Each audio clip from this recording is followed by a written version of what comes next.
Hey guys, tonight we begin with one of the most unwanted job descriptions in medieval Europe, the executioner. And that's saying something in a time when rat catcher and full-time plague survivor were legitimate career paths. From swinging the sword of justice to being cursed, feared, and socially exiled, the life of a medieval executioner was a strange, brutal paradox. He was necessary, but never welcome. So before you get comfortable, take a moment to like the video and subscribe, but only if you genuinely enjoy what I do here. And let me know in the comments where you're tuning in from and what time it is for you. It's always fascinating to see who's joining us from around the world. Now, dim the lights, maybe turn on a fan for that soft background hum, and let's ease into tonight's journey together. So, you've just been born. Congratulations. You're the newest addition to a proud medieval family of executioners. That's right. While other babies are wrapped in linen and destined to become bakers, butchers, or if they're lucky, monks, you are gently placed in a cradle next to a whetstone and an axe. It's not a rattle you're shaking, it's a future. In the Middle Ages, execution wasn't a job you applied for. There was no town hall resume submission.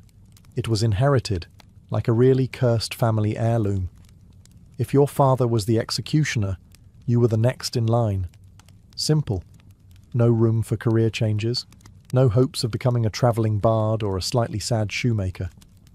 Your path was laid out, and it ended at the chopping block. From the moment you're old enough to walk, you're already getting side-eyed by villagers. Other kids run from you at the well. Adults lower their voices when you walk by, as if your tiny toddler hands are already soaked in symbolic blood. Spoiler, they are. Symbolically, of course, for now. You grow up in a house where the family dinner table conversations are less, "How was your day?" and more, "How many strikes should it take to get it clean?" There's no escaping it. Your toys might include miniature gallows, and your bedtime stories involve phrases like drawing and quartering instead of happily ever after. And it's not just the job, it's the reputation. You could be the kindest, most literate, soft-spoken child in the kingdom, and people would still treat you like you sneak into homes at night whispering threats to chickens. Your very surname might mark you. In some towns, entire family lines of executioners were labelled, tracked, and sometimes forbidden from entering churches, bakeries, or public baths. Hygiene and salvation? Not for you. But hey, there are perks. You'll probably never get bullied too hard. No one wants to mess with the executioner's kid. The fear is real. You might not be liked, but you will be respected, in the same way people respect thunder or very sharp knives. So welcome to life. You didn't ask for this, but it's yours now, forever. So, you've just been born. Hooray, a bouncing baby bundle of joy, swaddled in wool, baptized in holy water, and immediately cursed with generational trauma. You're the newest member of a family of executioners, medieval society's most necessary yet least invited profession. While other children are destined to churn butter or one day inherit a sheep farm, you've been born into the one job that guarantees everyone will avoid you like a coughing stranger during a plague year. Your future is set. Sharp metal, public crowds, and a lifetime of being the guy no one makes eye contact with, even when you're 6. And no, you don't get to choose. Executioner isn't something you apply to be. There's no medieval job fair with a booth that says, "Love justice, hate popularity, inquire within." If your dad swung the axe, guess what you're swinging after puberty? Even as a toddler, villagers whisper when you pass. You haven't even committed your first decapitation and you're already treated like you bite livestock. The blacksmith's kid gets candy. You get suspicious glances and extra space in the pews. That is, if you're even allowed in church. And family dinners? Less, "How was your day?" and more, "Did you remember to oil the gallows chain?" Your bedtime stories don't feature dragons, unless they're being hanged for heresy. Your toys include miniature scaffolds. Your version of hide and seek usually ends in people hiding and never coming back. You can't even marry out of it. Most respectable families won't let their daughters within 5 feet of you, let alone the altar. Which is probably fine. since your family name has been whispered like a curse word for the past 3 generations. That's Carl's boy, you know, the one who swung too deep last winter. And sure, there are perks. No one bullies the executioner's kid. Even the local bully doesn't want to end up as practice. You develop a strong back, a steady hand, and a deadpan stare that gets you out of most social events, which is helpful because you're never invited anyway. So there it is. You're not just born, you're branded. You didn't choose the axe life. The axe life chose you, and it's not letting go. By the time you're old enough to grow a beard or swing a training axe, you've already accepted one core truth. The town needs you, but they'd prefer you stay out of sight, preferably behind a curtain, a hill, or a moral veil of plausible deniability. As a medieval executioner, you're society's walking contradiction. You do the work no one else dares to do. And for that, you're rewarded with silence, suspicion, and the occasional terrified blessing from 10 feet away. People talk to you like you're a haunted well, useful in a crisis, but deeply unsettling the rest of the time. Need someone publicly disemboweled? The town calls you. Need someone invited to their daughter's wedding feast? Not a chance. You're the final solution to every problem the sheriff doesn't want on his conscience. And yet, once the deed is done, and the head rolls into the hay, everyone suddenly remembers they had somewhere else to be. Usually, anywhere that isn't next to you. In court records, you're referred to as the Blade of Justice. In tavern gossip, you're that creepy guy who probably talks to skulls. You could save a child from drowning and someone would still whisper, "Yes, but how many people has he chopped in half?" To them, you are both punishment and paranoia, a reminder that the law has teeth, big, sharp, public ones. And let's not pretend it's just the peasants. Even nobles turn their noses up. They'll pay you in silver and pat themselves on the back for upholding justice. But you'll never be invited to dine in their halls, unless it's to demonstrate proper axe form between courses. Best of all, if something goes wrong, let's say you botch an execution or someone gets squeamish mid-torture, it's your head on the proverbial, and possibly literal, chopping block. The same crowd that cheered your last performance will turn on you faster than a spooked chicken. You're not a man, you're a tool, and everyone pretends you don't exist unless they need something violently removed. So yes, the town needs you, but they'd rather you come in through the back door, wear a hood, and leave before sunrise. While other boys are learning how to plough fields, shoe horses, or, if they're especially blessed, read, your education is a bit more specialised. You're not studying scripture or sewing techniques, you're learning how to sever spines in one clean stroke. Welcome to your childhood apprenticeship, where precision isn't optional and failure doesn't just cost lives, it ruins your reputation before you even get one. Your father, or some grizzled older executioner with arms like tree trunks, teaches you the sacred art of not messing up in front of a crowd. Because while everyone may pretend they hate what you do, they absolutely will judge your form, footwork, and follow-through like it's the medieval Olympics. Your curriculum includes chopping techniques, because missing the neck by even an inch turns justice into a comedy show. Anatomy, because you need to know which bones are easiest to crack and which ones will make your axe bounce back in public humiliation. And stage presence, because let's face it, every execution is a public performance. You're the final act, the main event, the reason people leave their farms and bring their kids to town square. Think of it as dinner theatre, but instead of dessert, there's dismemberment. There's no practice dummy, unless you count the occasional pig carcass or extremely unlucky rebel. Most of what you learn is on the job. And let's be honest, everyone remembers your first time, especially if it doesn't go well, especially if you freeze or shake, or, heaven forbid, take more than one swing. Nothing haunts you like a half-beheaded criminal and an impatient crowd. You're trained to be calm, efficient, unshakable, but no one teaches you how to cope. There's no medieval HR department, no stress leave, no how to not think about severed heads, self-care scroll. You just sharpen your blade, swallow your guilt, and get ready for the next performance. And what do you get in return for your finely honed lethal expertise? Not admiration, not gratitude, just silence. Maybe a few extra coins. And the lingering stench of death on your clothes and soul. You're not just trained to kill. You're trained to carry the weight of it, quietly. Picture this.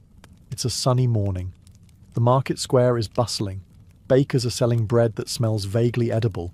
Blacksmiths are banging away with impressive confidence, and the butcher is enthusiastically waving a cleaver. Everyone is shouting prices, gossiping, living their little medieval lives. Then you show up. The crowd parts like you're carrying the plague in one hand and a severed head in the other. And to be fair, sometimes you are. But even when you're just there to buy turnips, people scatter like rats from a torch.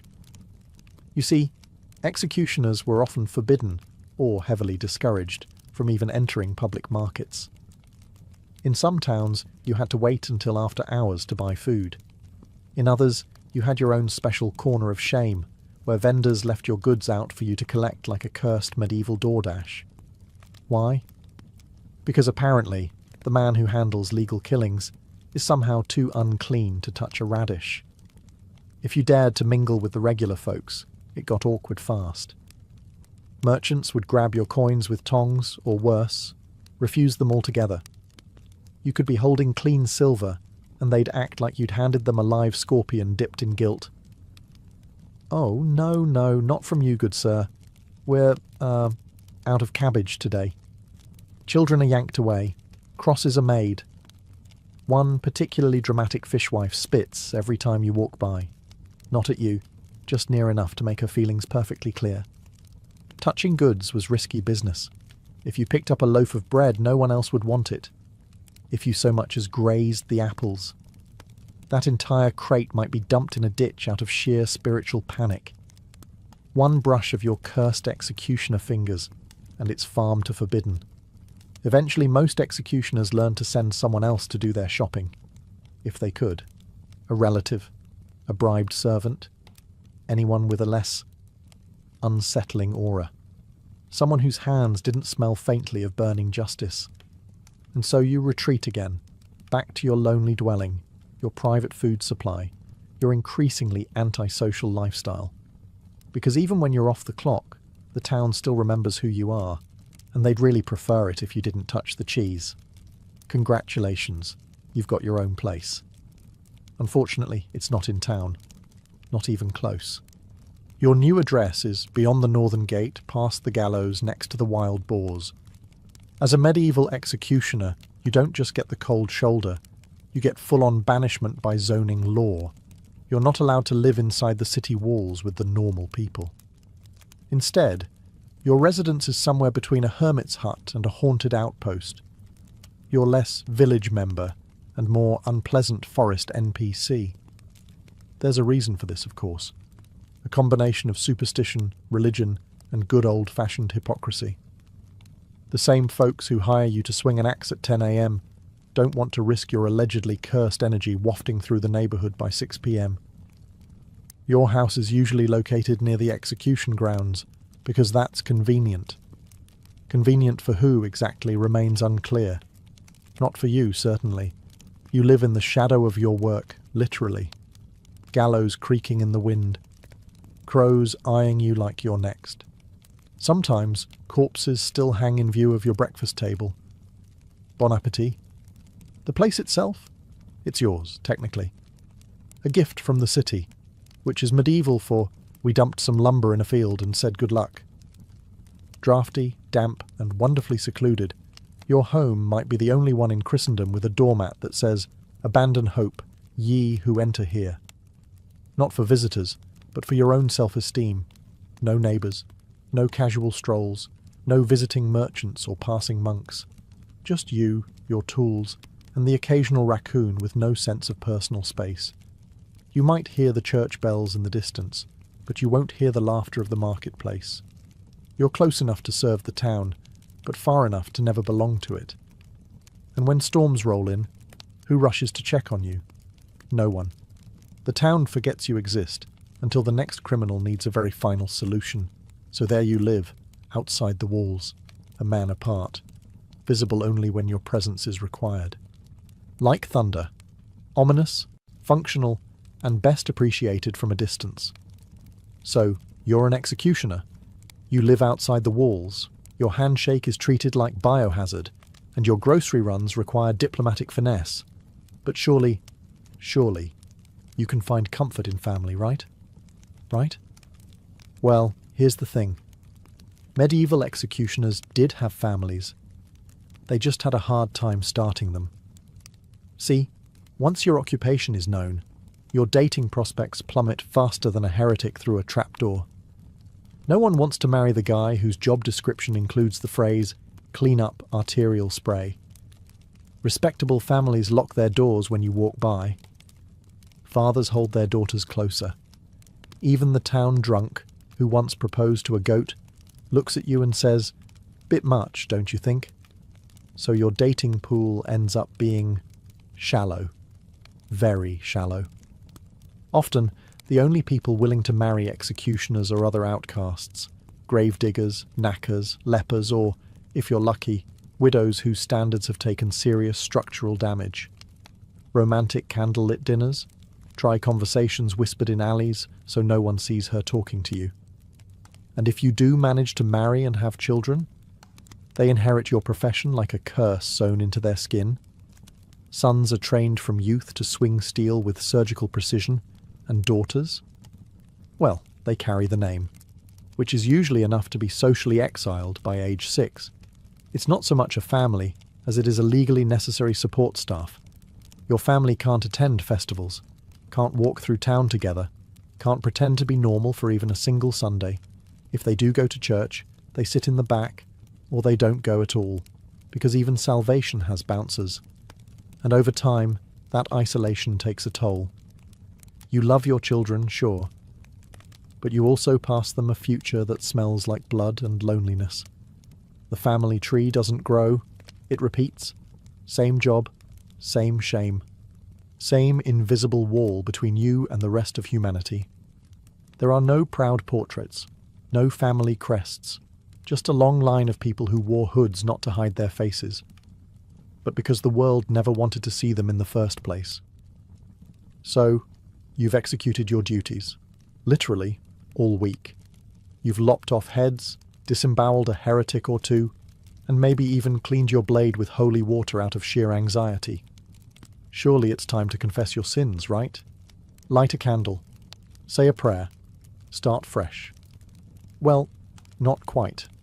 In the eyes of the medieval church, you're somewhere between necessary evil and walking contradiction.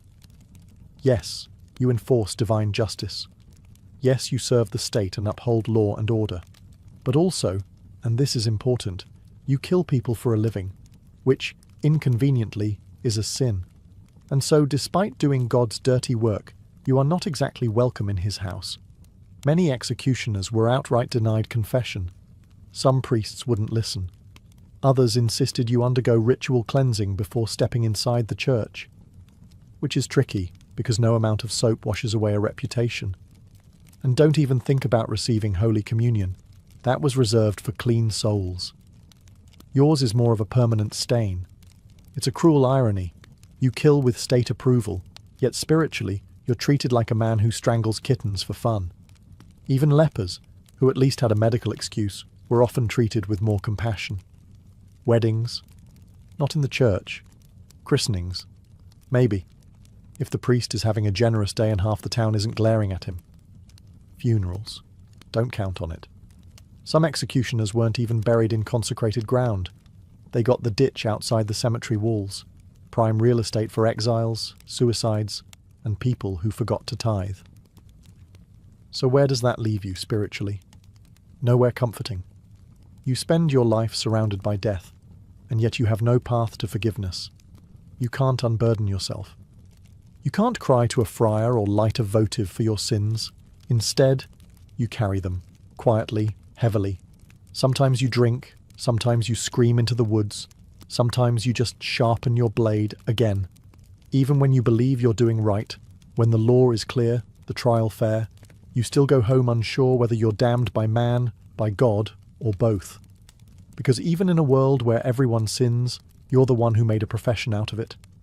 There's nothing quite like the pressure of performing executions in front of a screaming crowd.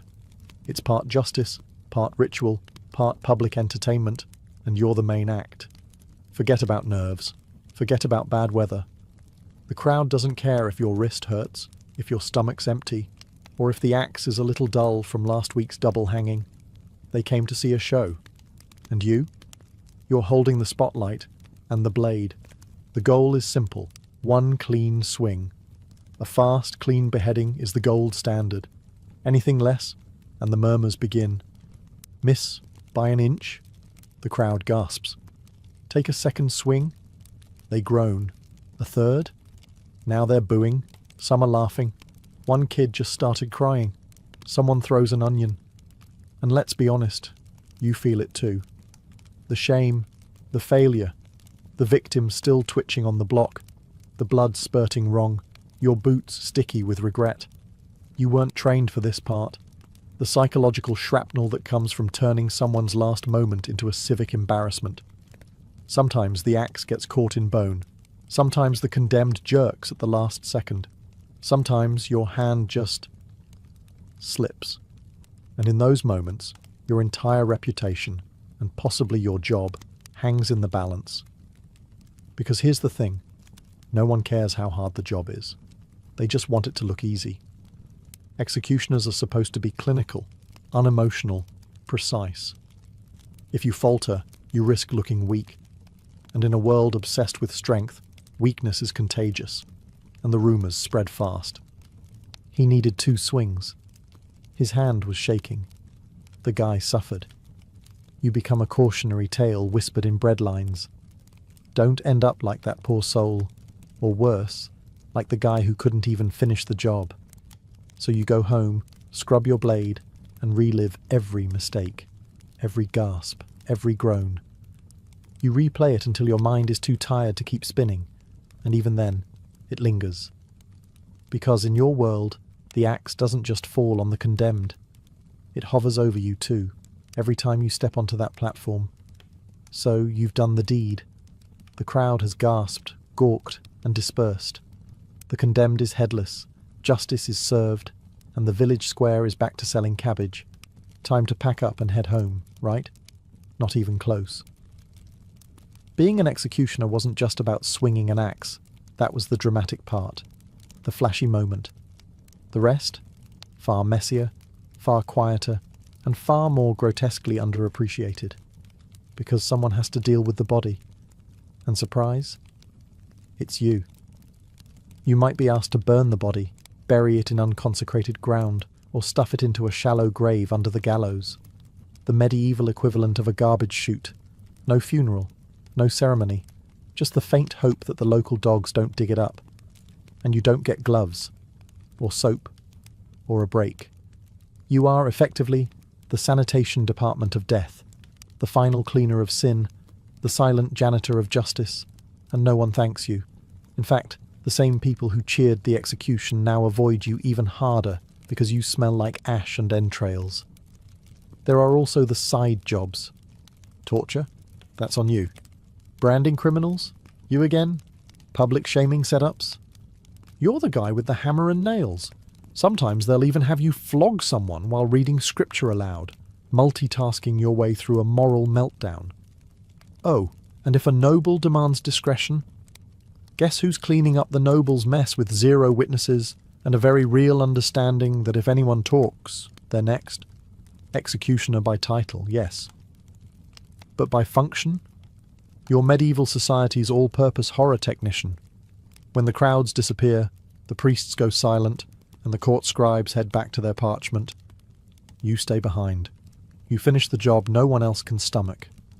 For all the fear, revulsion, and existential dread wrapped around your role, being an executioner does come with one undeniable perk. You get paid. In fact, you're often paid more than your average peasant. Sometimes much more. Executions, torture sessions, dismemberment duties, they all come with a tidy purse of silver. Add in bribes for extra discretion or making it quick, and you might even find yourself with the kind of money that makes bakers envious. But here's the catch. You can't spend it like a normal person. You walk into a tavern with a jingling pouch, and suddenly the room gets real quiet. The barkeep pours your ale, then wipes the counter like your presence is a stain. You tip him double. He still won't look you in the eye. You go to buy a new tunic, and the tailor hands you the finished product with tongs. The coins you give him are real, but to him, they're cursed. Blood money, he mutters, as if the silver will bite him. And heaven forbid you try to give charity. One time you tried donating to the church. They took the donation, then used it to pay someone else to clean the holy relics, just in case. Sure, you can accumulate wealth. You might even build a small home with actual furniture, rare for your class. But the irony? The more you earn, the more isolated you become. You're rich, yes, but rich like a dragon, hoarding gold in a cave, alone and feared. People assume the money makes up for the stigma, that a heavy purse balances a heavy conscience. But gold doesn't silence nightmares. It doesn't scrub blood from your memory, or buy you back your humanity. It just sits there, cold, shiny, useless for the things that matter. You don't buy peace with money in the Middle Ages. You buy silence. You buy space. You buy the right to drink alone at a corner table without being told to leave. And deep down, you know the truth. Every coin you carry was bought with someone else's last breath. That's the currency of your life. And no amount of it ever buys forgiveness. In a town of maybe a few hundred people, everyone knows who you are. They know your name, your house, your footsteps, your job, and, most importantly, your shadow. They whisper it. That's him. They murmur it as you pass. Executioner. They pull their children close, as if you might accidentally decapitate someone mid-walk. And yet, despite this widespread recognition, no one really knows you. You could have a favourite song, a childhood memory, a surprisingly decent hand at wood carving, but that doesn't matter. Your entire identity is reduced to one role, the blade. People don't see you. They see what you do. You're a living job description. Even when you're off duty, just walking to buy onions, people cross the street like you're contagious. No one asks how you're doing. No one asks if the job weighs on you. Because they've already decided you don't feel anything. To them, you're not a man with doubts or regrets. You're the axe with legs. It's a strange duality. You are known by everyone, yet fully understood by no one. You're present in every courtroom sentence, every hushed bedtime story, every moral lesson whispered to misbehaving kids, but never really invited into the world you serve. When you walk into the tavern, voices quiet. When you leave, they rise again. You hear laughter, but never with you. Always after you've gone. There's no, "How was your day?" No, "You holding up all right?" No, "Do you ever wish it was different?" If you speak too much, you're unsettling. If you say nothing, you're cold. If you smile, that's the worst. It's creepy. The man who swings the sword shouldn't be smiling. Ever. And so, over time, you play the part. You become the figure they already believe you are, grim, silent, and carved from stone. You learn to stand still, to nod, to fade. Because while everyone in town knows your name, not a single one of them knows you. You're a myth with a pulse, a necessary ghost. Familiar in function, alien in everything else. After a long day of dismemberment, blood-stained boots, and polite public trauma, you finally return home, to your charming little hut outside the walls, surrounded by silence and a slight smell of iron. You take off your cloak. You lay down your axe. You sit at the edge of your straw mattress and try to be human again. But the nightmares are already waiting. You lie down and close your eyes. And there they are, the faces. Not heroic, not villainous, just people. Some screamed, some cried, some mumbled prayers with trembling lips. Some looked you straight in the eye as if to say, "You know this is wrong." And the worst ones? The ones who said nothing at all. The calm ones. The resigned ones. the ones who accepted their fate faster than you ever could. You relive every swing. You feel every bone crunch. You hear the gasps of the crowd, their disgust, their delight. You see the bodies falling in slow motion, like tragic marionettes with their strings cut. There's no escape. Not in sleep, not in silence, not in drink. Believe me, you've tried. You start to flinch at everyday sounds. The clatter of firewood, the snap of rope, the creak of wooden stairs. All reminders, all echoes. And you never forget the ones you botched, the blade that hesitated, the cut that went crooked, the moan of someone who was supposed to die faster. You carry that. No one checks on you. There's no medieval counsellor for post-traumatic decapitation disorder. You don't write letters. You don't cry in public. You stare into the fire and hope your soul doesn't go fully numb before your hands do. Sometimes, late at night, you ask yourself, what if they were innocent? What if justice got it wrong? What if I got it wrong? But you already know the answer doesn't matter, because the sentence was passed. The crowd gathered, the axe fell, and the nightmares stayed. You were trained to kill, not to grieve. But your dreams didn't get the memo. So you wake up with clenched fists, aching temples, and blood that won't wash away, because it's not on your hands anymore. It's in your head. The thing no one tells you when you become an executioner is this: you don't retire. There's no farewell feast, no pension, no golden axe mounted on a plaque. You just start shaking one day, or missing, or dreaming too loudly, and the town begins to whisper, not with sympathy, with concern, not for you, for efficiency, because to them, you're not a man, you're a mechanism, a moving part in the justice machine. As long as the blade is sharp and the swing is steady, they nod from a distance and pretend you don't exist. But the moment you falter, the instant your hands tremble on the block, or you take a second too long with the rope, the machine creaks and they all notice. Suddenly you're a problem, a liability, not because your soul is unravelling, but because you're disrupting the spectacle. The crowd didn't come to see guilt, they came to see competence. So the town begins its quiet transition. Maybe a younger man, your apprentice, your son, your distant cousin, starts handling smaller jobs. A flogging here, a branding there, then a hanging. No one tells you you've been replaced. You simply start getting fewer summonses. The coin slows. The stares change from fear to faint pity, the most dangerous kind of pity, because it means they've stopped needing you. And when you're finally forgotten, it's not by accident. It's design. You fade into your cottage outside the walls, your tools rusting beside you. Your hands, once strong and precise, now tremble when you lift a spoon. Your knees ache from a lifetime of kneeling at the block, and no one comes to visit. Your name becomes an uncomfortable footnote in village memory. Remember old what's-his-name? The one with the axe? Oh yeah, didn't he go mad? And when you finally die, probably alone, the church still isn't sure whether to bury you inside the gate or just leave you under a tree somewhere. Because in the end, you were never part of the town. You were a service. And services, when worn out, are quietly discarded. At first the job made sense. The condemned were thieves, murderers, heretics. You were the arm of the law, the edge of justice. You didn't question.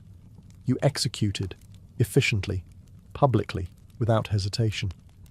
But as the years dragged on, and the block grew slick with repetition, something began to itch beneath the surface of your certainty. It starts small. A man sentenced for stealing a loaf of bread. He had 5 children. No defence, just hunger. Then a woman, accused of witchcraft because she muttered prayers in the wrong language. You saw the fear in her eyes, the absolute confusion as the noose slipped over her neck. And then the nobles, the ones who ordered deaths not because of guilt, but because of politics, land, jealousy, or the need to make someone disappear. You start to realize you're not just burying criminals, you're burying secrets. The executioner's block becomes a filter, one that sifts out the inconvenient, the poor, the powerless. And you're the final stamp, the one who makes it irreversible. You want to believe in law, in structure, in right and wrong. But the voices that once declared guilt so confidently now ring hollow. You've heard the crowd cheer as a man screamed. You've seen magistrates exchange glances like merchants haggling over a soul. And you were always told, it is not your place to judge, you only carry out the sentence.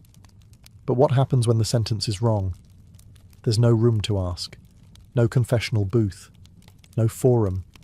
You sit alone at night, sharpening your blade, wondering how many lives were ended because someone needed a message sent. And you can't say anything, not just because it's dangerous, but because who would listen? You're the executioner. No one believes the man who wears the hood. You don't get opinions, you get orders. So you bury justice, one stroke at a time. Not because you want to, but because you have to. Because in this world, truth is a luxury, and you're just the broom that sweeps it under the scaffold. And the worst part? You're starting to think you were never justice's sword, just its grave digger. You spent your life in service, not to glory, not to gold, not even to justice, just to duty, the grim, blood-soaked kind no one talks about at feasts. And when your end finally comes, it isn't dramatic, no poetic final words, no family gathered at your bedside, just a cough that doesn't go away, a slow fade in a straw-stuffed bed that still smells faintly of iron and damp rope. One final breath, and that's it. No bells toll, no priest rushes to your side, no one weeps. Your body is found by a local boy, or maybe not found at all until the smell becomes a problem. The town clerk marks your passing in one sentence, scribbled on the back of a tax ledger.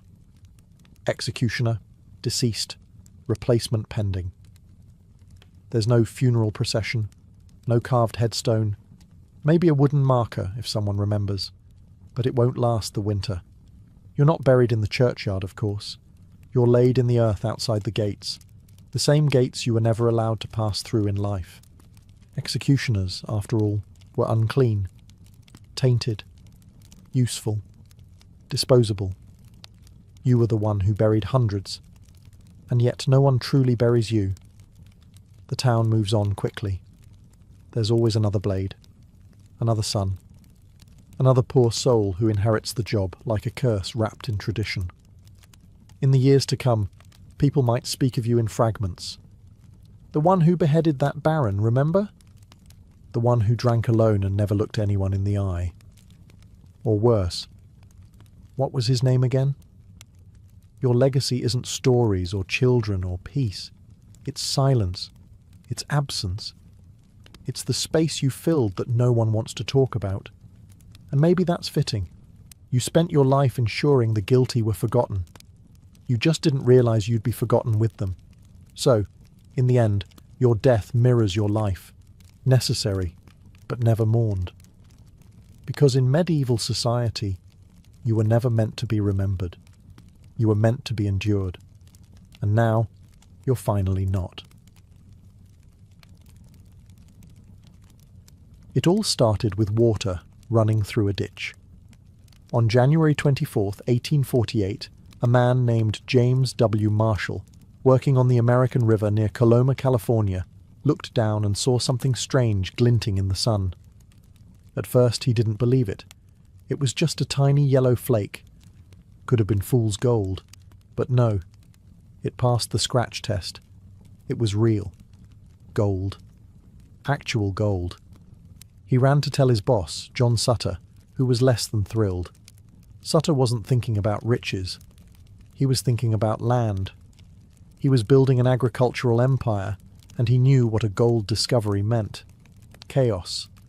Stampedes of strangers, squatter claims, and the end of his carefully laid dreams.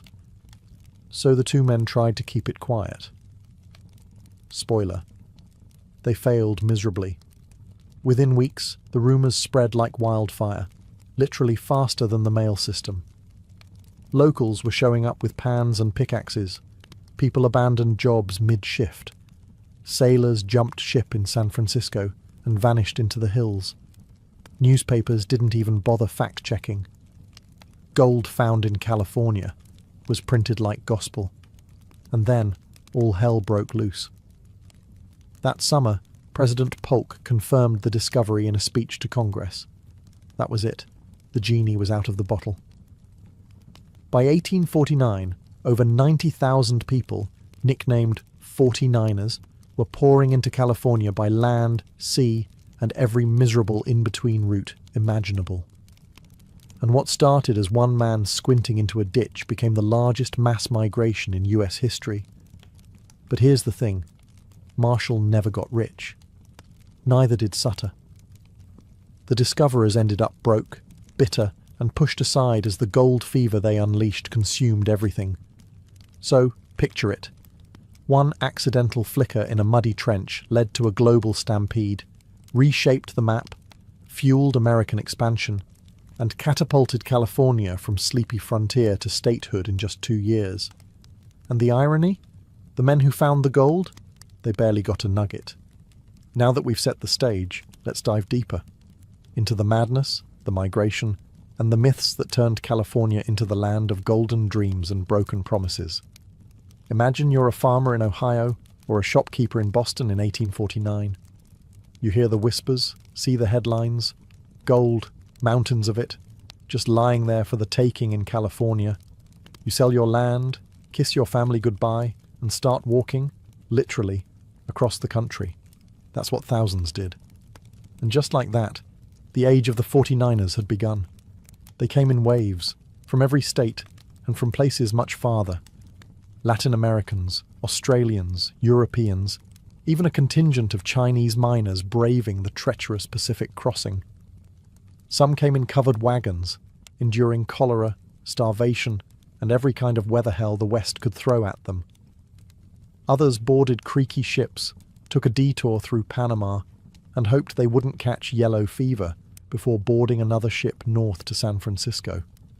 And oh, San Francisco, a once sleepy port town with maybe 1,000 residents before the rush. By the end of 1849, over 25,000 people had flooded in. It was a surreal transformation. Canvas tents popped up faster than buildings. Whole ships were abandoned and turned into warehouses, prisons and hotels. You could walk through the harbour without touching water, just stepping from one deserted ship deck to another. It wasn't glamorous. Picture mountains of mud, makeshift saloons, overpriced pickaxes, and a real estate market that made Manhattan look like a bargain bin. A single egg might cost you threes. A decent pair of boots? Good luck. Maybe $100. Inflation ran wild, and scams were more common than gold nuggets. But that didn't matter. The dream was enough. Gold fever had its grip. Some struck it rich in a single afternoon. Others dug for years and died penniless. The rivers of the Sierra Nevada became clogged with miners, each swinging a pan, hoping their next scoop would change everything. This migration changed more than just California. It altered the entire American psyche. Suddenly, hard work wasn't just noble, it might make you wealthy. Manifest Destiny got a shot of adrenaline. California, barely a blip on the map a year before, was now the promised land. Of course, when thousands of desperate men pile into the same few valleys with shovels, things get tense. So, you've made it. You've walked across deserts, survived dysentery, and maybe even dodged a few bandits. You've reached gold country. Congratulations. Now the real misery begins. Mining wasn't a glorious treasure hunt. It was back-breaking, soul-crushing labor. Forget chests full of gold coins. This was hours spent knee-deep in freezing rivers, swirling pans of gravel, praying to find a glimmer. Most didn't. For every lucky strike, there were 1,000 empty pans and 10,000 aching backs. In the early days, it was all about placer mining, scooping gravel from riverbeds and letting water do the work. But as the easy gold vanished, things escalated. Miners turned to rockers, sluices, and eventually hydraulic mining, a violent process that blasted entire hillsides apart with water cannons. It tore through the land and poisoned rivers. but it got results. The camps were chaos. Imagine a rowdy collection of tents, makeshift cabins and saloons, all stitched together by desperation and mud. Bathing was optional. Food was scarce. Whiskey was not. Violence simmered under the surface. Arguments over claims turned deadly fast, especially when no one trusted the courts and everyone had a shovel. And then there was the disease. With thousands crammed into unsanitary camps, cholera and dysentery were just part of daily life. If you didn't die from contaminated water, you might die from a poorly cooked squirrel or an infection from a minor cut. There were no real doctors, just a few medicine men with more moonshine than medical knowledge. To top it all off, the prices were absurd. A shovel that cost $2 in New York could run you $30 in the mines. Eggs were luxury items. Laundry? Hope you enjoy wearing dirt. And if you struck it rich, good luck keeping it. Theft was rampant. One moment you had a pouch of gold dust, the next morning it was gone, and so was your bunkmate. But somehow, the myth endured. People kept coming. The hope, the gamble, the raw possibility of it all was enough. Where gold went, people followed. And where people went, chaos wasn't far behind. The gold rush didn't just create mining camps, it birthed entire towns overnight.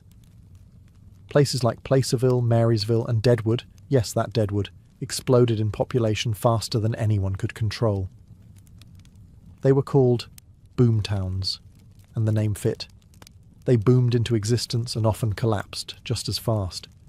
These were places without laws, without real government, and often without a moral compass. Judges were rare, sheriffs were rarer. And the gold? It made men desperate. If you didn't stake a good claim, someone might steal it. If you did stake a good claim, someone might still try to steal it, or just shoot you and take it. Enter the vigilantes. In towns where the law hadn't arrived, or had been paid off, citizens often took justice into their own hands. Vigilante groups formed, sometimes with noble intent, other times with pure greed. Trials could be quick, sentences quicker. If someone was caught stealing gold or cheating at cards, they might be hanged from the nearest tree without so much as a trial. It wasn't justice, it was convenience. The saloons were the nerve centres of these towns. Gambling, drinking, brawling, and the occasional accidental gunshot were all part of the soundtrack. And if you were looking for company, the soiled doves, women who'd followed the rush westward, ran the bordellos, charging premiums for their companionship and surviving in a world heavily tilted against them. Still, not everyone was lawless. Many tried to build real communities. Churches sprang up, schools opened, and newspapers began circulating. San Francisco even formed a committee of vigilance to root out corruption, and ended up becoming more powerful than the actual government. One strange detail: gold wasn't always used for buying things. It was too easy to shave off. Instead, people traded in gold dust, literally measured by tiny brass scales on the bar counter. A pinch might get you a meal, a full pouch, a night you might not remember. But boom towns weren't built to last. Once the gold dried up, so did the population. Many towns were abandoned, becoming ghost towns almost overnight. While prospectors chased dreams of wealth, others paid a price that was far higher than gold. The California gold rush wasn't just a story of fortune, it was also one of displacement, violence, and racial injustice. And the first to suffer were the Native American tribes. California's indigenous peoples had lived in the region for thousands of years, but once the rush began, they were driven from their lands with brutal speed.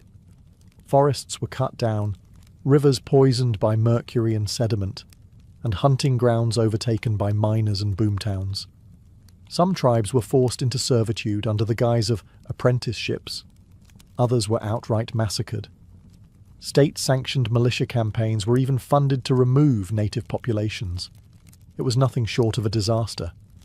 In just 2 decades, California's native population plummeted by nearly 90%. And then came the waves of immigrants, especially the Chinese. By the early 1850s, tens of thousands of Chinese labourers had arrived in California. Most intended to work, earn money, and send it home to their families. But what they got instead was suspicion, racism, and harsh taxes. In 1850, California passed a foreign miners' tax, targeting the Chinese specifically. They were banned from owning land, from testifying against white men in court, and from mining without paying extortion-level fees. Yet despite these barriers, many Chinese miners endured. They formed tight-knit communities, reworked abandoned claims, and even built the backbone of future infrastructure, laying tracks for the Transcontinental Railroad just a few years later. Mexican and Latin American miners were also pushed out, often violently. Despite having legitimate claims and gold mining experience, they were hounded out of towns, labelled greasers, and stripped of their rights. And African Americans?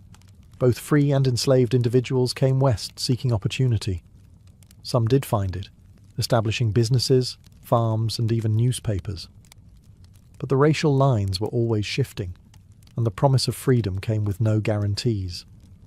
Slavery wasn't legal in California, but loopholes were exploited by Southern slaveholders who brought enslaved people with them under other names. The gold rush transformed America, but it also revealed its deepest contradictions. It was a land of opportunity, yes, but only for some. Gold didn't just glitter, it greased the gears of a transforming nation. The California gold rush injected a seismic jolt into the US economy. By 1852, gold exports from California totaled over $80 million. That's billions in today's dollars. That kind of influx doesn't just fill pockets.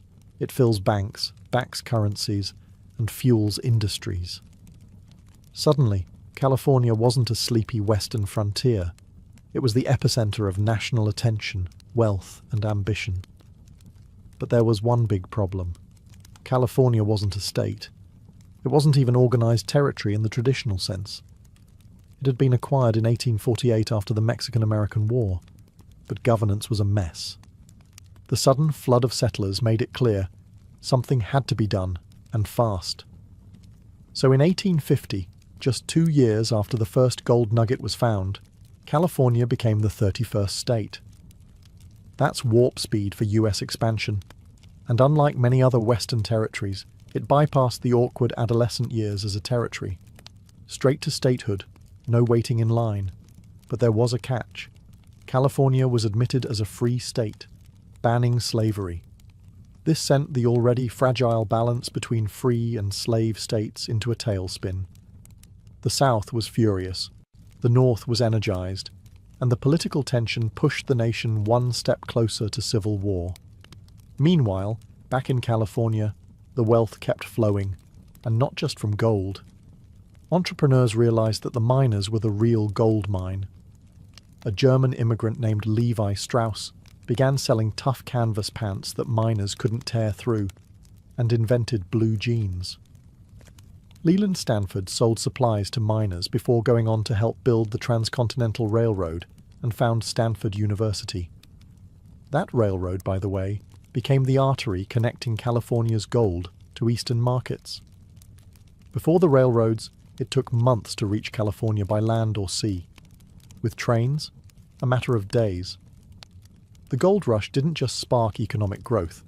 It sparked infrastructure, commerce, and a boom in Western migration. And while California grew richer and more connected, the US realized something else.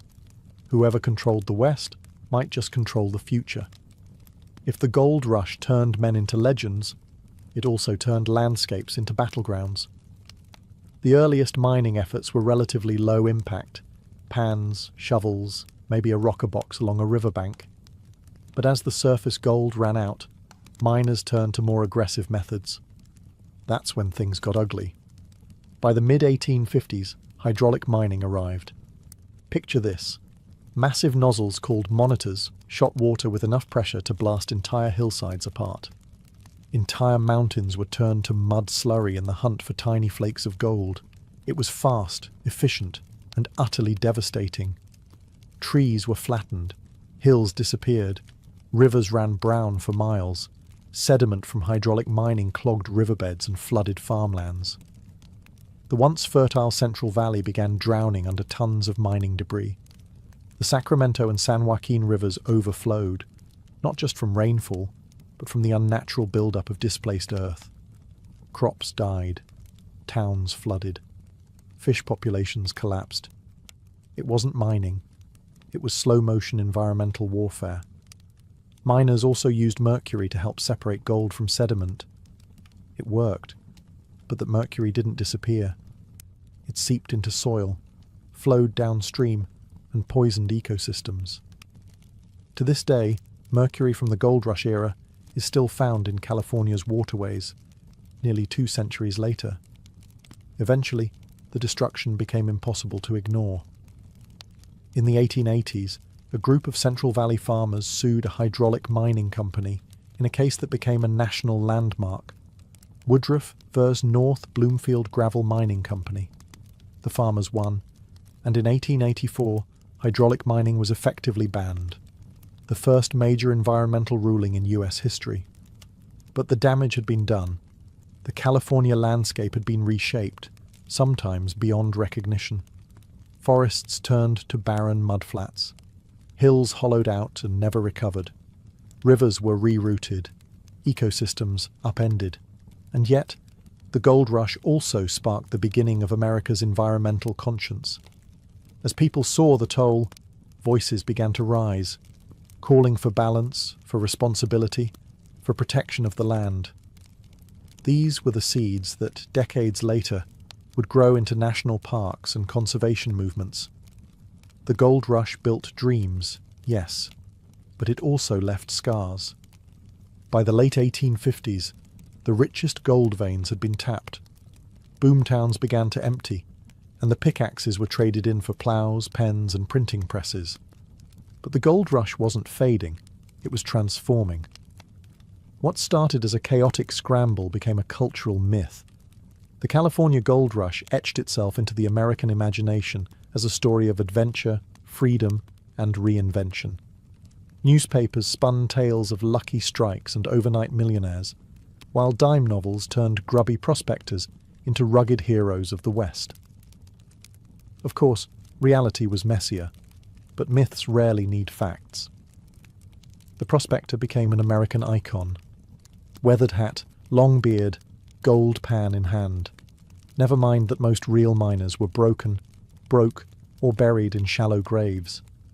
The image stuck. California became synonymous with opportunity. The American dream suddenly had a location. Even phrases we still use today were born in this gold-soaked era. Striking it rich, panning for gold, and yes, even the mother lode. They all echo the lingo of 1850s mining camps. And let's not forget the iconic Levi's jeans, born from the rugged needs of miners and eventually adopted by the world. Cities like San Francisco leaned into the legend. What had once been a lawless port now rebranded itself as a gateway to success. Tourism pamphlets spoke of gold country, and old mining towns began staging festivals, reenactments, and parades, celebrating a time that had nearly broken them. The gold rush also deeply influenced American cinema. Westerns romanticized the lone miner with a heart of gold, fending off claim jumpers and wooing saloon girls. It wasn't accurate, but it sold tickets and helped cement the frontier myth in popular culture. But beneath the glamorized legends lay harder truths of environmental damage, racial exclusion, and lives lost in pursuit of fleeting glitter. Still, the dream endured. And perhaps that was the point. Because the gold rush wasn't just about wealth, it was about hope. The belief that, if you were brave or lucky or stubborn enough, you could change your life with a shovel and some grit. The California gold rush officially ended in 1855, but its impact never really stopped. California, once a remote Mexican frontier, had become a powerhouse. Within just a few years, it had gained statehood, reshaped America's economy, and attracted people from every continent. But more than that, it had become a symbol of reinvention, of ambition, of what might still be buried just beneath the surface. The population surge didn't just bring gold hunters, it brought builders, teachers, merchants, and dreamers. Former miners started farms, businesses, newspapers. The infrastructure built for gold was repurposed for growth. Roads turned into trade routes, camps into cities, and shacks into homes. San Francisco went from a mud-soaked outpost to a thriving metropolis practically overnight. And the gold rush didn't just leave physical scars, it left an emotional blueprint. That same gamble-it-all attitude would later fuel the rise of Hollywood, Silicon Valley, and the counterculture movements. Whether it was celluloid, silicon, or psychedelics, the idea was the same. Come west, try something wild, and maybe, just maybe, you'll strike gold. Even the tech boom of the late 20th and early 21st centuries echoes the spirit of 49. Young entrepreneurs, fueled by belief and caffeine, rushing into California with nothing but a laptop and a dream. It's not so different from those dusty miners with pickaxes and high hopes. But the gold rush also reminds us of what ambition can cost. Native communities decimated, ecosystems disrupted, inequality baked into the economy from the very start. For every lucky strike, there were hundreds left behind, forgotten in the footnotes. Today, remnants of that era still dot the landscape: ghost towns, rusted mining equipment, and winding trails through the Sierra Nevada. Museums preserve the artifacts, schools teach the legends, and tourism boards sell the fantasy. But the deeper legacy lies in the psyche. The gold rush gave America a permanent sense of urgency. The idea that something bigger, better, richer is always out there. All you have to do is chase it. So when you hear the phrase, California Dream, remember, it started with a shimmer in the dirt, and 1,000 men willing to risk everything for a shot at something more. Long before anyone carved laws into stone or inked treaties onto papyrus, trade was already shaping the ancient world. It began not with maps or merchants, but with footsteps, worn tracks across hills and valleys, trodden by prehistoric peoples in search of what they lacked. Long before the Silk Road, the Amber Road, or the Spice Route, there were trails of salt, stone, and survival. Imagine a time before writing, before cities, when humans lived in scattered tribal groups, bartering goods out of necessity. One village had flint, another had shells, a third had access to salt, a precious preservative in a world without refrigeration. Somehow, those items moved, traded hand to hand, tribe to tribe, across vast and difficult terrain. And the evidence is clear. Obsidian from Anatolia shows up in Neolithic dig sites hundreds of miles away. Baltic amber turns up in graves as far south as Mycenaean Greece. Someone, long before borders and bureaucracy, was moving these goods. These first trade routes were not carved or engineered. They were organic, dictated by nature. Rivers became highways. Mountain passes became corridors. Forest trails became lifelines. And with each passing generation, these paths grew more defined. Hunters became traders, and traders became messengers, carrying not only goods, but also gossip, stories, and even early religious ideas. Trade wasn't just about objects. It was about knowledge. It was how farming techniques, metallurgical skills, and even early artistic styles spread between cultures. A tribe that learned how to smelt copper from another might change its entire way of life. A decorative motif shared through traded pottery might inspire a whole new artistic tradition. These exchanges were slow, often spanning generations, but they were revolutionary. And all of this happened before writing existed. The legacy of these early routes lies in their persistence. Many later trade roads, like parts of the Silk Road or the Arabian incense trails, followed the same general paths first used by prehistoric traders. These invisible highways were the nervous system of early human connection, a web of trails that wove the world together long before anyone ever drew a map. By 3000 BCE, the scattered barter trails of prehistory had evolved into something more sophisticated, structured commerce between cities, kingdoms, and eventually empires. Nowhere was this transformation more dramatic than in Mesopotamia, the land between the Tigris and Euphrates. Often called the cradle of civilization, it was also the cradle of ancient commerce. The Sumerians, and later the Akkadians and Babylonians, weren't just farmers and builders. They were traders, and they knew the value of keeping records. Around this time, they developed cuneiform, one of the earliest known writing systems. At first it was used to track goods, how much grain was traded, how many goats exchanged, what quantity of beer was delivered to the temple storehouse. In other words, writing was born out of the need to manage trade. These Mesopotamian cities didn't have everything they needed, so trade became essential. They imported timber from the Levant, copper from Oman, tin from Iran, and precious stones like lapis lazuli from what is now Afghanistan. In return, they exported textiles, grain, oil, and intricately crafted goods. The merchants who facilitated this trade weren't adventurers. They were professionals, often backed by temples or royal houses, with contracts, ledgers, and risk-sharing agreements. Mesopotamia's trade routes extended overland and along waterways. The Euphrates and Tigris served as the main arteries, with barges ferrying goods between cities like Uruk, and Babylon. Overland, caravans of donkeys carried goods north to Anatolia, or east toward Elam. Trade wasn't just economic, it was political. Alliances were forged through exchange. Kings sent gifts to secure peace, and merchants acted as informal diplomats, carrying messages between distant lands. The concept of a merchant class began to emerge.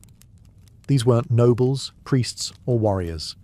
They were specialists in negotiation, risk, and logistics. And they wielded real influence. In time, their presence became essential to the stability of these early urban economies. Mesopotamia showed that trade could bind cities together, create wealth, and drive innovation. It transformed exchange from necessity to system, from handshakes to contracts. While Mesopotamian merchants ruled the rivers and overland routes of the Near East, another civilization rose to dominate the seas, the Phoenicians. By 1200 BCE, these master sailors from the Levantine coast, modern-day Lebanon and parts of Syria and Israel, had transformed the Mediterranean into one of history's most active maritime trade networks. The Phoenicians didn't build empires through conquest.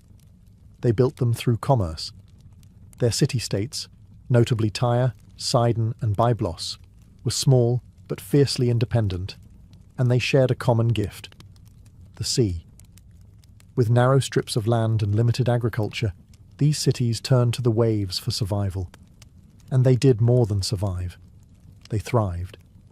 Phoenician ships were fast, durable, and ahead of their time. They pioneered the use of biremes, ships with 2 rows of oars, making long-distance sea travel more efficient and reliable. These vessels crisscrossed the Mediterranean, trading everything from timber and glass to the famed Tyrian purple dye, extracted from sea snails and worth its weight in gold. But perhaps their most lasting legacy was what they carried along with their cargo: the alphabet. The Phoenician writing system, with its 22 consonantal letters, would go on to inspire Greek, Latin, Arabic, and Hebrew scripts, the backbone of modern written communication. They established trading posts from Cyprus to Carthage, from Sicily to southern Spain. Carthage itself, which later became Rome's fiercest rival, started as a humble Phoenician outpost. These coastal colonies created a commercial network that rivaled any terrestrial empire. And Phoenician trade wasn't just about moving goods, it was about cultural diffusion. Through their interactions, they spread technologies, religious practices, and art styles across 3 continents. Egyptian scarabs ended up in Iberian graves. Babylonian cylinder seals were found in Greek islands. A web of connection grew, tied not by blood or blade, but by trade. Yet, for all their influence, the Phoenicians left behind few monumental ruins. Their legacy is quieter, found in shipwrecks, scattered pottery, and the alphabets we still use today. As seafarers like the Phoenicians turned the Mediterranean into a commercial superhighway, another equally vital network was thriving far from the coast, across the vast deserts of North Africa and the Arabian Peninsula. These were the trade routes of camel caravans, ancient highways etched into sand, where survival was earned mile by mile. The desert may seem like a barrier, but for ancient traders it was a corridor. Long before paved roads, camel caravans connected sub-Saharan Africa with North Africa, the Levant, and Arabia. These routes moved gold, salt, frankincense, myrrh, ivory, slaves, and stories. The camel, known as the ship of the desert, made it all possible. Domesticated around 1000 BCE, the dromedary camel could endure scorching heat, travel days without water, and carry loads of up to 600 pounds. In North Africa, the trans-Saharan trade routes flourished between kingdoms like Ghana, Mali, and later Songhai. These were not barren wastelands. They were networks of oases, market towns, and fortified caravanserais where traders rested, watered their camels, and exchanged goods under starlit skies. Gold from the Niger River basin travelled north, often traded weight for weight with salt, a vital resource in the tropics. Salt from the Sahara was cut into massive blocks and transported south, forming the backbone of empires. Meanwhile, in Arabia, the incense trade was booming. Frankincense and myrrh, harvested in southern Arabia, modern Yemen and Oman, were highly prized in Egypt, Mesopotamia, Greece, and Rome for their use in temples, medicine, and burials. Caravans traversed the Arabian desert along routes like the Incense Road, stopping at cities such as Petra and Mecca long before Islam's rise. These weren't quick trips. Some caravans took months, even years. Traders faced sandstorms, bandits, and extreme dehydration, but the rewards were enormous. Cities like Timbuktu, Gao, and Uba grew rich and influential, serving as hubs of wealth, culture, and learning. What the desert trade lacked in monuments, it made up for in resilience. These routes connected continents, empires, and faiths. They stitched together Africa, Arabia, and beyond, one hoofprint at a time. No ancient trade network captured the imagination or reshaped the world, quite like the Silk Road. Spanning over 4,000 miles from China to the Mediterranean, it wasn't a single road, but a tangled web of caravan trails, mountain passes, and river crossings that wove together the destinies of entire civilizations. It began in earnest during the Han Dynasty, around the 2nd century BCE, when the Chinese Emperor Wudi sent envoy Zhang Qian westward in search of allies. What he found instead was opportunity, the discovery that distant peoples were eager for China's most luxurious export: silk. Lightweight, durable, and practically glowing, silk became a sensation across Central Asia, Persia, and eventually Rome, where senators paid fortunes to wear it, and then nervously declared it decadent and dangerous. But silk was just the beginning. East met West in the form of goods, ideas, and even diseases. From China came porcelain, tea, and paper. From India, spices, gemstones, and Buddhism. Persia offered carpets, glassware, and horses. Rome and later Byzantium exported wine, olive oil, and fine metalwork. Every link in the chain brought something new and received something unexpected. The road itself was brutal. Traders crossed scorching deserts like the Taklamakan and climbed icy peaks in the Pamirs. Bandits lurked at every pass, and merchants rarely made the full journey. Instead, goods changed hands dozens of times, passed along like whispers through markets and caravanserais. Cultural exchange flourished alongside commerce. Monks, missionaries, and musicians travelled these paths, spreading philosophies and fables. The Silk Road didn't just carry merchandise, it transported mathematics, astronomy, medicine, and art. The spread of Buddhism from India into China and beyond is one of the Silk Road's most profound legacies. Cities like Samarkand, Kashgar, and Dunhuang became cosmopolitan centres, where languages mixed, and temples stood side by side. Entire empires rose and fell around, controlling key stretches of the route, from the Parthians to the Sogdians to the Mongols. And then came the Black Death, likely carried along these same routes in the 14th century, reminding the world that trade also moves what we can't see. While the Silk Road carried caravans across mountains and deserts, the Indian Ocean offered a liquid superhighway, one that was faster, cheaper, and in many ways even more influential. By 1000 BCE, the Indian Ocean trade network was already humming with activity, connecting East Africa, Arabia, India, Southeast Asia, and eventually China in a vast web of commerce and culture. Unlike the chaotic unpredictability of land routes, the Indian Ocean had a rhythm: the monsoons. These seasonal winds were predictable, one direction in summer, the opposite in winter. Skilled sailors learned to ride these wind cycles, allowing for planned round trips across vast distances. Thanks to the monsoon system, a merchant ship could sail from East Africa to India, load up with goods, and return months later with time to spare. What did they carry? Everything. From India, black pepper, cotton textiles, ivory carvings, and later sugar and indigo. From Arabia, frankincense, myrrh, horses, and dates. East Africa offered gold, slaves, and exotic animal products. Southeast Asia traded in spices, nutmeg, cloves, and cinnamon that were so valuable they could be worth more than gold per ounce. This wasn't just about raw materials, it was about ideas. Islam spread rapidly along these maritime routes, not by conquest, but by commerce. Muslim merchants established communities in Indian ports, on the Swahili coast, and as far east as Indonesia. Local rulers often converted for economic advantage, embedding religion into trade. Ports like Calicut, Zanzibar, and Malacca became multi-ethnic melting pots. You could hear Arabic, Tamil, Swahili, and Chinese spoken in a single market. These weren't backwaters. They were global hubs, centuries before globalization became a buzzword. Ship technology also advanced rapidly. The dhow, with its triangular sail, became the vessel of choice, agile and fast. Chinese junks, massive ships with multiple decks and watertight compartments, later joined the mix, especially under the voyages of Admiral Zheng He in the 15th century.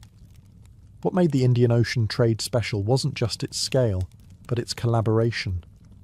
Unlike the territorial empires on land, the sea trade relied more on mutual benefit than brute force, at least until later European intervention. As trade routes matured, powerful empires began to realize something crucial. Controlling the road meant controlling the wealth. From the Persian Royal Road to Rome's stone highways to the mountainous trails of the Inca Empire, these overland routes became tools not just of commerce, but of dominance, diplomacy, and statecraft. Let's start with the Achaemenid Persians. By the 5th century BCE, their royal road stretched over 1,600 miles from Susa to Sardis. It was the logistical backbone of their empire, allowing messengers, soldiers, and merchants to move rapidly across 3 continents. Stations were placed every few miles with fresh horses and guards. A royal courier could cover the entire road in just over a week, unheard of for the time. And along with messages, merchants flowed too, paying tolls that filled imperial coffers. Next came Rome, whose obsession with roads was legendary. All roads lead to Rome wasn't just a saying, it was policy. Roman roads were feats of engineering, laid with stone, cambered for drainage, and marked by milestones.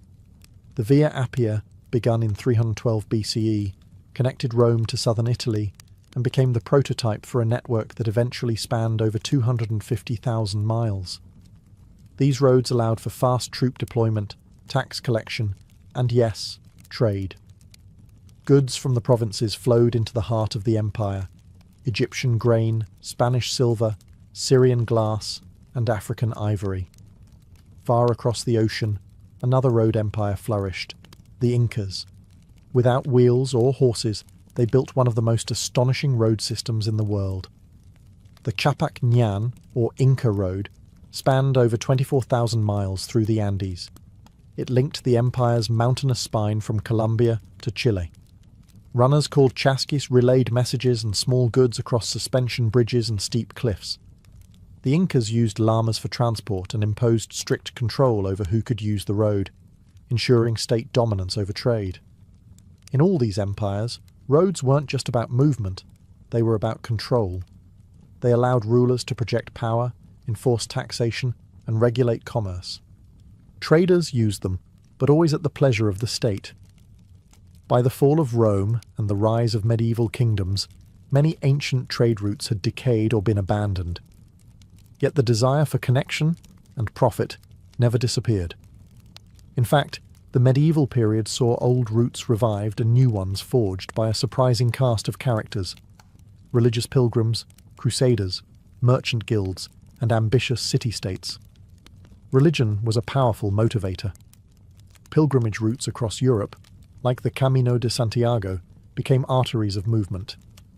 Pilgrims weren't just carrying faith, they carried money, supplies, stories, and even new ideas. Inns, markets, and towns grew along these sacred paths, and local economies boomed. Spiritual devotion kept people moving, and commerce followed. Meanwhile, Islamic empires to the east were thriving. The Abbasid Caliphate transformed cities like Baghdad and Damascus into glittering trade centers. Muslim merchants expanded trade into sub-Saharan Africa, Central Asia, and even China, linking the Islamic world to the revived Silk Road. Arabic became the lingua franca of trade across 3 continents. In northern Europe, the Hanseatic League emerged, a powerful alliance of merchant cities like Lübeck, Hamburg, and Bruges. They controlled the flow of goods across the Baltic and North Seas, trading salt, furs, grain, and timber. With their own navy and legal systems, they weren't just traders, they were an economic superpower. Italian city-states like Venice and Genoa took trade to the next level. Positioned perfectly between East and West, they became middlemen for luxury goods arriving from Asia via the eastern Mediterranean. Spices, silks, and precious stones flowed through their ports, enriching powerful merchant families like the Medicis. Then came the Crusades. While they failed to reclaim the Holy Land, they succeeded in reopening and expanding east-west connections. European crusaders returned not just with scars, but with silks, spices, and new appetites. The result? A booming demand for Eastern goods, and renewed interest in the overland and maritime trade routes that could deliver them. Guilds emerged to protect local economies and standardize trade. Markets became fairs, fairs became towns, towns became cities. Trade wasn't just reviving, it was institutionalizing. By the late 15th century, the world was on the verge of a dramatic transformation. The age of ancient trade routes was giving way to a new era, one driven by sails, cannons, and global ambition. But the foundation for this seismic shift had been laid over millennia, on the backs of camels, ox carts, and merchant ships guided by the stars. The explosion of maritime exploration, led by Portugal and Spain, was not the beginning of global trade, but its acceleration. Vasco da Gama's sea route to India in 1498 bypassed the land-based Silk Road entirely, undercutting Middle Eastern middlemen and redrawing the economic map. Suddenly, spices, silks, and porcelain flowed straight from Asia to Europe, faster, cheaper, and on a scale never before seen. Colonial empires soon followed. The Portuguese set up trading posts from Mozambique to Malacca. The Spanish sailed west and discovered the Americas, where gold and silver were extracted in vast quantities and shipped across oceans. The Dutch and English weren't far behind, founding East India companies that acted like governments, with armies, navies, and monopolies on entire trade networks. Ancient land routes like the Silk Road faded in importance, but their legacy endured in infrastructure, language, culture, and commerce. Trade hubs like Samarkand and Constantinople, though diminished, retained echoes of their former glory. New cities rose from their legacy: Amsterdam, London, and New York. built on the same principles of connectivity and commerce. Modern trade routes, railroads, highways, air corridors, and undersea cables still trace the patterns established by ancient traders. Globalization may be powered by algorithms and cargo ships today, but its DNA comes from Phoenician sea lanes, Roman roads, and Indian Ocean monsoons. And the influence isn't just economic. Ideas, religions, technologies, even diseases, all followed the trails of traders. The compass, the printing press, algebra, coffee, Buddhism, none of these spread without commerce. Trade didn't just move goods, it moved history. So next time you see a container ship glide across the ocean or a freight train rattle past, remember, it's not just steel and cargo. It's the echo of a Silk Road caravan, the shadow of a Phoenician galley, the pulse of humanity forever in motion, chasing not just profit, but connection. Tulum is not your typical ancient Maya city. While most Maya centers are buried deep in the jungle, surrounded by dense forest and hidden temples, Tulum rises dramatically above the Caribbean Sea, perched on a limestone cliff overlooking turquoise waves.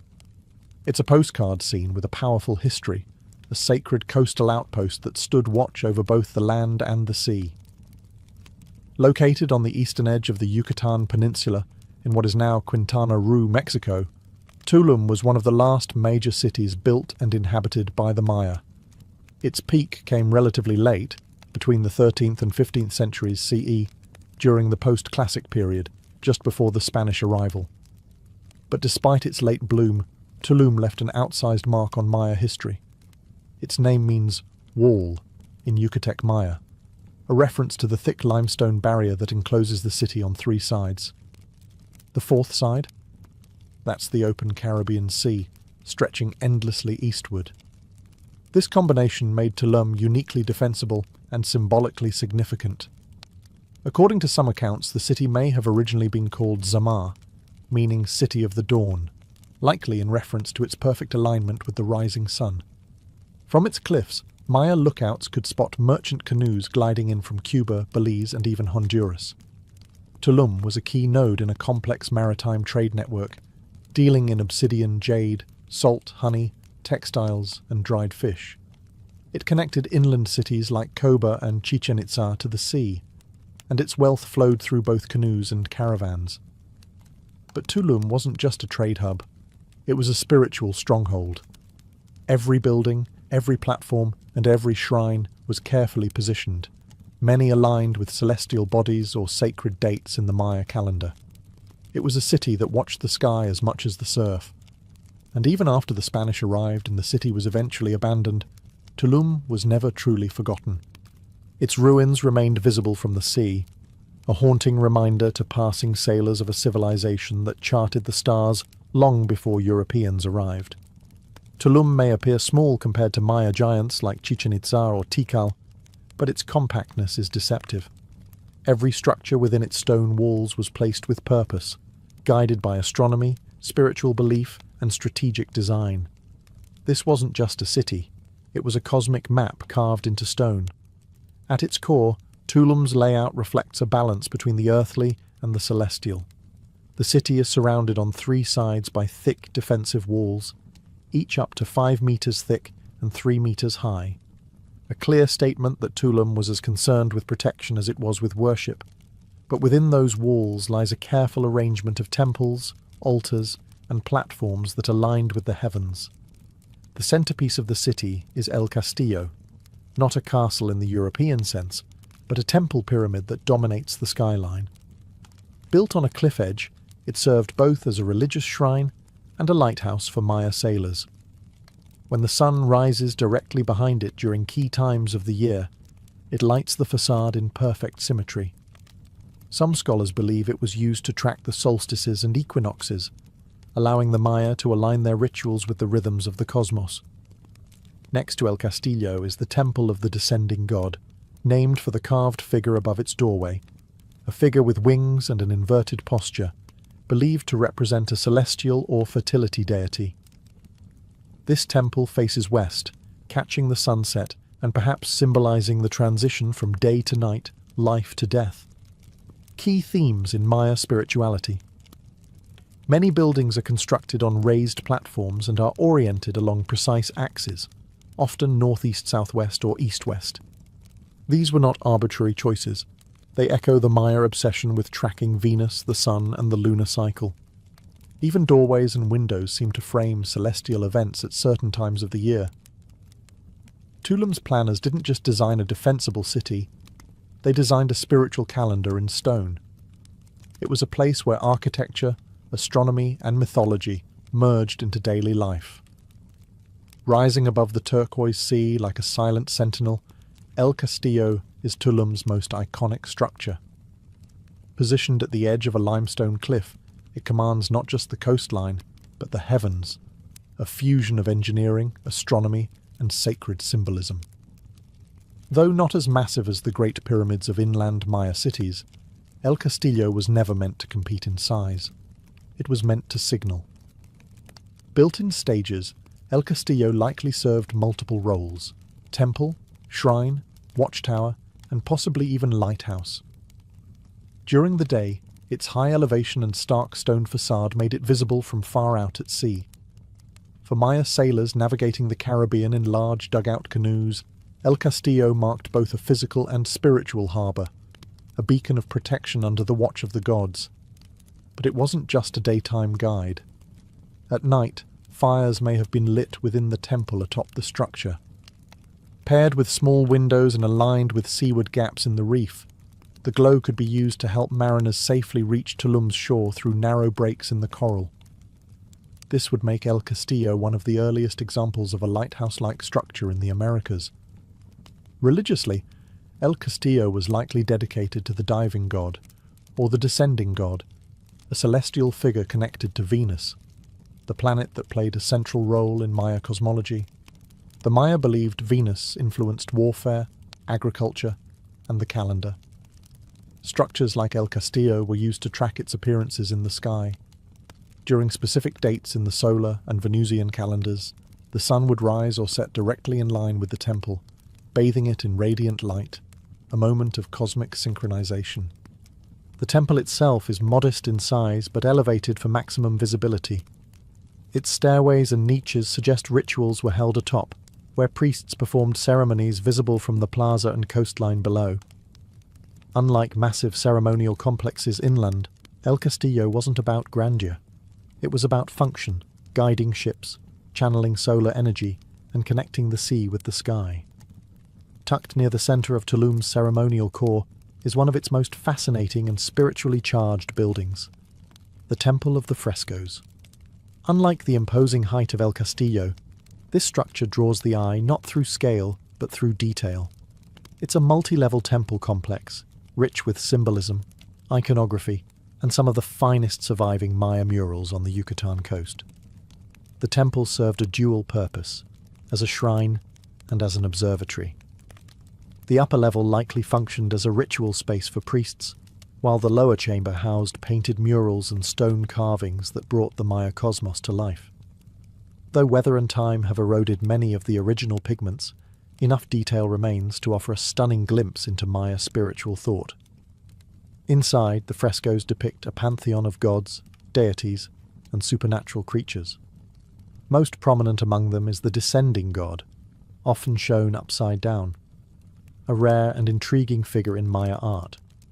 This god, associated with Venus, fertility, and possibly bees, appears in multiple places throughout Tulum, reinforcing his importance to the city's identity. The murals also show scenes of creation, underworld journeys, and cosmic battles. Sky bands, earth monsters, and celestial symbols swirl together in a painted narrative that reflected the Maya view of a multi-layered universe.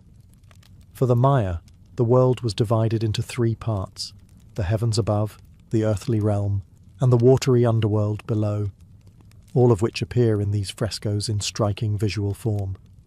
On the exterior, the temple is adorned with stucco masks and niches. Some of these likely held offerings or small idols. Columns support the portico, giving the structure an almost Greco-Maya appearance, a rare architectural feature in this region.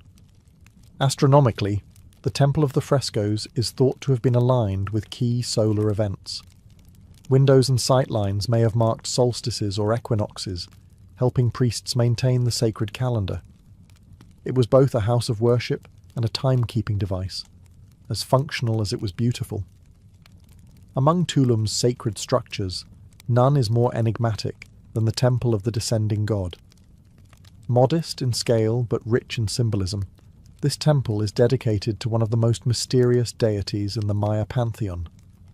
A figure depicted upside down, wings or headdress flared, descending from the heavens. His image appears throughout Tulum, suggesting a guardian presence, a celestial overseer of the city perched between sea and sky. Located just to the west of El Castillo, the temple stands atop a small platform. It features a single-room sanctuary with a narrow stairway and a prominent niche above the doorway. And there, in the niche, is the defining element. A stucco relief of the descending god, head first, knees bent, arms outstretched, as though mid-flight or mid-fall. No one knows his true name, but scholars have linked him to Kinich Ahau, the sun god, or possibly to a bee deity revered for its role in pollination and honey production, essential elements in Maya agriculture and ritual. The descending posture is rare in Maya art and architecture. Typically, deities are shown upright, enthroned, or in combat, but here, the inverted figure suggests a spiritual inversion, a messenger between worlds, bringing divine influence down into the human realm. Some interpretations connect him to Venus, the morning star, a powerful celestial body in Maya astronomy associated with cycles of war, rebirth, and sacrifice. The temple itself is aligned to capture the light of the setting sun, creating a dramatic visual spectacle during certain times of the year. This alignment may have signaled ritual dates or seasonal transitions. For Tulum's priests, such moments weren't just beautiful, they were divine appointments. Inside, the temple would have held offerings, incense burners, and possibly the ashes or bones of elite individuals. Though small, it was a site of intense spiritual significance, a space to commune with the sky, interpret omens, and perform rites under the watching gaze of the descending god. This figure, with wings spread and body inverted, became a symbol of Tulum itself, a city that stood on the edge of land, between sky and sea, at the turning point of the calendar and the cosmos. While Tulum is celebrated for its temples and astronomical alignments, its physical defences tell a different kind of story, one of protection, strategy, and geopolitical awareness. Unlike most ancient Maya cities, which sprawled openly across the landscape, Tulum was built like a fortress. 3 massive stone walls encircle the inland sides of the city, while the fourth edge ends in a sheer cliff above the Caribbean Sea. It wasn't just sacred, it was secure. The walls are impressive even today, up to 5 meters thick and as high as 5 meters in some places, with narrow passageways that could easily be defended. These weren't symbolic boundaries. They were practical military installations, built to repel raiders, pirates, or rival city-states. The entrances were small and few, forcing any intruder to enter single file, vulnerable and exposed.